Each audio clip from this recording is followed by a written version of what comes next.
Hi everyone, it's Wendy. Now, imagine a king or a queen who lived in a beautiful palace. You'll see they'll have a long flowing robe, beautiful crown, they'll have a royal throne to sit on, plenty of servants that serve them.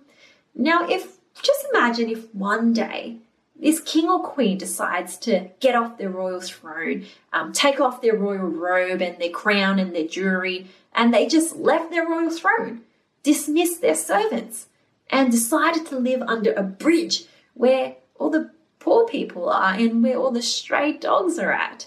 What a crazy thing to imagine.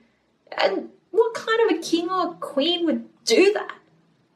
Well, see, one king did. Let me tell you about him.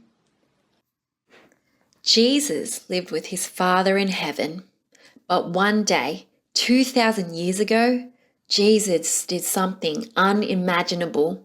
He left his Father's side in heaven and he came to our earth. He gave up everything he had so he could come to earth. But he wasn't born a rich king in a beautiful palace. He was born a tiny baby in a stable where animals were kept. Jesus grew up in a family just like you and me. He grew up in a small country town.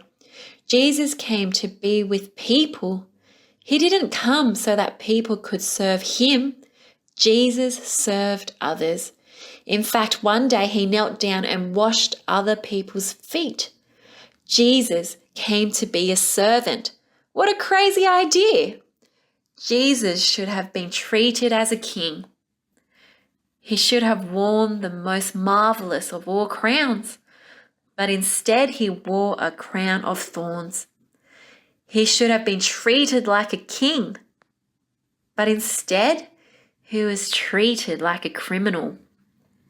He didn't come to sit on an enormous throne. His throne was a cross, and he willingly died like a criminal. You see, kids, Jesus did not hang on to all the good things he had in heaven.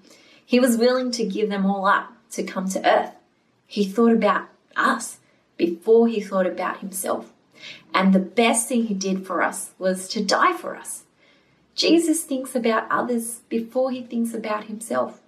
We, as his children, are to be like him. He always does what is good for others first. Look and see what good you can do for others first. And the very best thing you can do for someone is to tell them what Jesus has done for them.